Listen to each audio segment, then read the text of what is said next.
Sup everybody, this is Karak with ACG, and as always it's my continuing mission to bring you reviews that aren't 2 minutes long or filled with sponsored bullcrap. Now today we finally get a chance to celebrate what it's like to be bad guys in a superhero game. We've been wanting this for years, ever since Batman drove around in a 3-ton tank and somehow resurrected enemies by telling them that they weren't dead, they were just electrocuted by the tank's static charge. And yes, this isn't a LEGO game, but let's be honest, being the villains is good. And in LEGO Villains, we get a chance to investigate what happens when no one's in control. The good guys are gone and bored supervillains are left trying to find out what makes millennials tick. And of course, thanks to WB for access to the early review code. As always, you guys know, even if I get a game from a developer, I always buy a copy and give it away to patrons, so my hard-earned cash is on the line just like yours. LEGO comes out on October 16th for the retail price of $59.99 and is on the Switch, Xbox, PC, and PS4 systems. As always, if you like the video, maybe subscribe.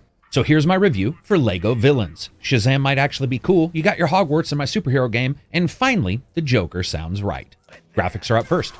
Yeah, this is a LEGO game, which means everything exploding and coins flying out of them. And there really are a few things just downright as colorful as a celestial Skittles bag that explodes on your screen in any kind of LEGO game. And in that way, Villains does deliver in spades, from the weather changes between Gotham and Metropolis to the creepy confines of carnival rides in the Joker's area, to many of the buildings, allowing you to walk inside and use elevators to go up to other floors and explore. It may never really astound, but it certainly holds its own with the other games, and the overabundance of super saturated coloring does an incredible job making Villains feel actually a bit different than, say, LEGO Cities or even the Marvel games. It also makes world traversal in a lot of these locations actually a bit easier, as it's not that difficult to differentiate the Joker's locations from, say, Poison Ivy's. And interestingly enough, while the location itself isn't that massive, it may be one of the most varied, and the travel towards, let's say, Arkham Asylum is one of the best locations thematically in a LEGO game, in my opinion. Of course, the biggest superhero in LEGO games is performance on consoles, and yeah, it's about the same here. The game is 30 FPS on the consoles, and it holds it usually, with some dips here and there depending on how crazy the action gets. One of the issues with these games on the consoles, they never really have seen that jump to 60 FPS, and in fact, the engine sort of reminds me a bit of Telltale Games engines. They always seem to falter a bit in these unexpected times. Now on the PC, of course, you can always get all the frames depending on how much power you want to throw at it. And it runs along the same lines as past LEGO games before. Graphically, I'd say the game does deliver about what you would expect, but some of its world design and the locations deserve a bit more spotlight than some of the prior games. Sound, music, and voice. Left a little more.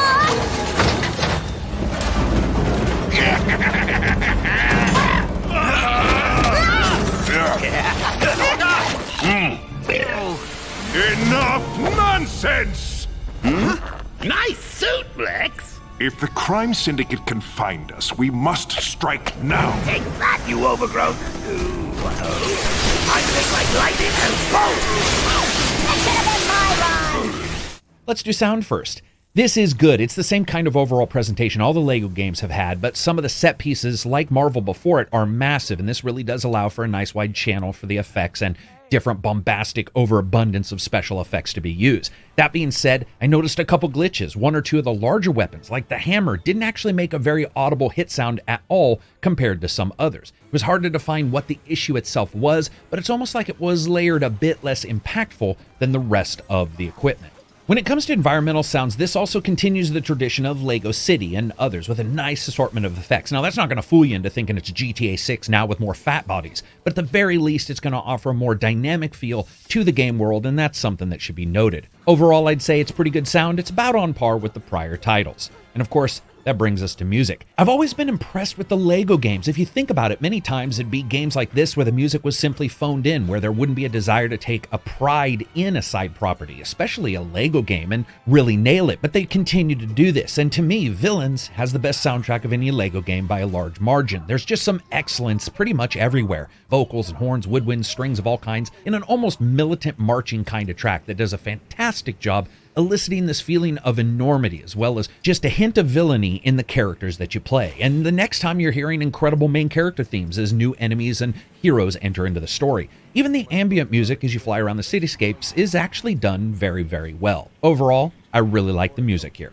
And of course, that brings us to voice. Mark Hamill, C. Thomas Howell, Gina Torres, Michael Ironside, and about 40 others. That's like a voice actor sandwich where the bread is just replaced with another piece of meat in the shape of the word awesome. Sure, there are a couple misses, but this does feel like a big budget production, especially the first time you hear Hamill's laugh echo across the confines of the enemy HQ and you think to yourself, yeah, that's actually what's been missing. Overall, it's a fantastic job by the voice actors. Sadly, that's not saying that it's all perfect pronunciation of pronouns by Prince is a crime. The writing, and in fact the whole story at least for the couple hours, is a bit all over the place. It starts out well enough, but then it feels like a couple hours in, someone said, oh damn, look at all these cool characters we had, and you end up jumping around without things really coming together and being fleshed out until a bit later. Once they do that, it's actually very well done, but it does take the story a bit of time to get revving under the heavier load of the villains and I think our expectations of them. Gameplay, and a bit about the story. So in one fell swoop, the Justice League disappear, replaced by a questionable group of knockoffs known as the Justice Syndicate that may or not be all they're cracked up to be. And of course, Lex Luthor and Joker try to take over everything and put together a group, the Injustice League, which sounds a bit like the world's worst bowling team name. Now, unlike most games, when you start this LEGO game, you get to create your own villain as well, and you can play that character throughout most of the levels. When you start, you don't have that many options for character creation, but as you play the game, more options become available to you. Villains is really set up in a mixture of ways, like the Marvel LEGO games, as well as the open world LEGO City games, with Metropolis and Gotham represented in the first half, as well as another location in the second half after a major reveal. And in many ways, this is sort of where Villains stumbles. While it was expected that Gotham and Metropolis would certainly be truncated for gameplay sakes, they really are noticeably small. Additionally, Gotham's grittier, more darker reflection is replicated well here, but to the actual gameplay detriment, especially with rain-soaked alleyways fighting with the camera for control at some times. They're a little too tight. Metropolis itself doesn't seem to have that problem, and the later location doesn't either, but it is something to be aware of. Regardless of all that, though, you are playing a LEGO game, which means you're jumping into the stubby-legged endomorph bodies of various baddies, trying not only to unleash as much do-battery as possible on the world, but also, of course, investigating that overarching story. As you unlock more characters, more locations, unlocks, and trinkets overall, they become available to you with, of course, a bevy of powers from controlling your body size to electricity, fire, ice, telekinesis, and more, as well as a ton of different weapons. You can also have effects you can apply to your character and more. Though I dug getting to know the bad guys for the whole game, and yes, of course, it is twisted so that the diabolical logic of a team of Joker, Two-Face, and Poison Ivy is somehow good. Overall, it's an excellent ride through 15 plus levels as well as those open world areas. Now, when it comes to the length of the game, it's about on par with most LEGO titles and might actually be a bit longer, coming in a bit closer to LEGO City Undercover's time of 15 plus hours versus, say, the Marvel games at around 12. Of course, you double that if you want to do all the side quests and get everything. All told, Villains sets out to do something LEGO fans have wanted for years, and for the most part, its overarching tales of villainy victorious do just that. And with over 160 characters to be, there certainly is a lot to collect. But it isn't without a few bumps in the road. And of course, that brings us to fun factor. If LEGO ain't your thing, Villains isn't really going to change anything. That being said, it can be hilarious to watch Grog stomp around enemies and picking them up Donkey Kong style, or the numerous and sometimes hilarious homages and callouts to other fictions, the movies, comics, and so forth. The LEGO games are built on repeating locations with different characters and just doing goofy side missions with huge over-the-top spectacles for the main missions. And in that way, Villains delivers. As I said before, it can be a bit scatterbrained, especially after that good starting, but it ends up righting itself a bit later on. One caveat to this, and it doesn't happen much, but I want to warn you, some of the wheeled vehicles do not control that well. One of the side stories in the game is you playing the getaway driver for various criminals, and I gotta say, I steered well clear of those missions due to that particular issue. Strangely enough, boats, hoverboards, and other vehicles weren't so bad, but it may be something you'll want to keep track of.